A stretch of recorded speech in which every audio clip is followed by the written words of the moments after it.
I'm starting out by writing the name of the foil on the back of my hammer mill cardstock. Then I cut off a piece of foil with my alpha rotary cutter.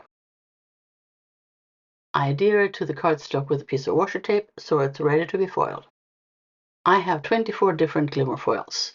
Most of them were part of the Glimmer variety pack that I got off Amazon.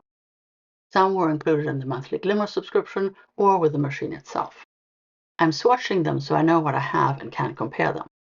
Some are pretty similar to each other. The swatches will help me select foil for my projects and also help me buy more of the ones I like the best.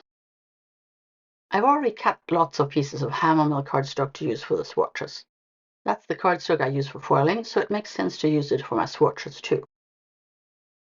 Here's my little stack of prepared cardstock and foil. Now it's time to foil.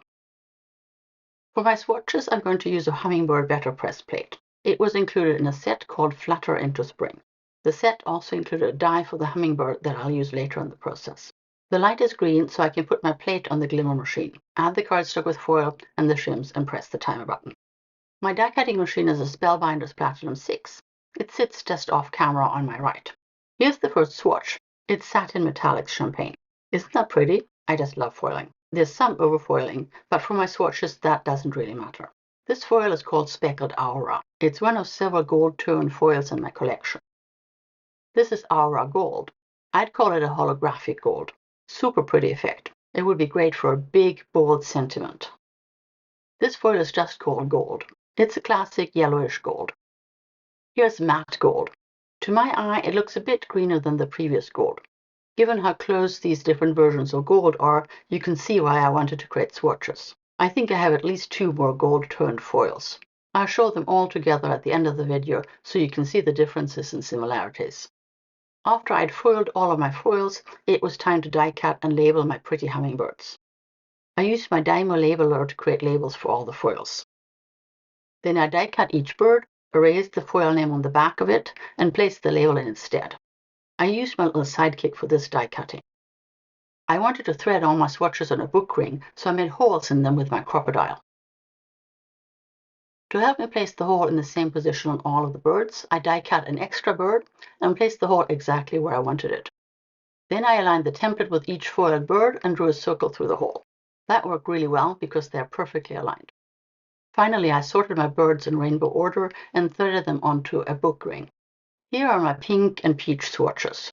This is the order that makes sense to me, but it's all very subjective. I'm starting with pink, although it could be argued that it's purple. The next one is Satin Pastel Lavender and then Satin Pastel Pink.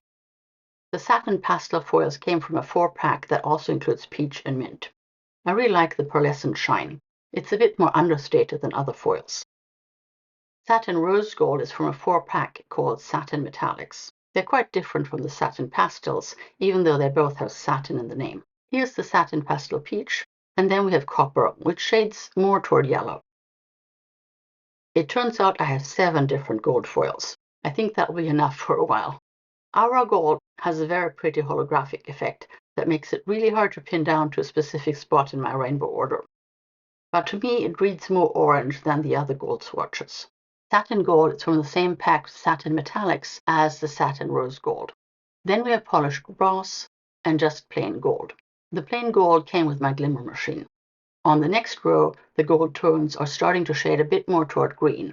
It starts with Satin Champagne, then we have Aura Speckled, and finally Matte Gold. I only have 3 greens, and they're all from different 4-packs. Satin Pastel Mint is probably the greenest of them. Then we have Teal and the holographic Moondust. I used the teal foil on turquoise cardstock recently when I tackled one of Sarah Renee Clark's color catalog palettes.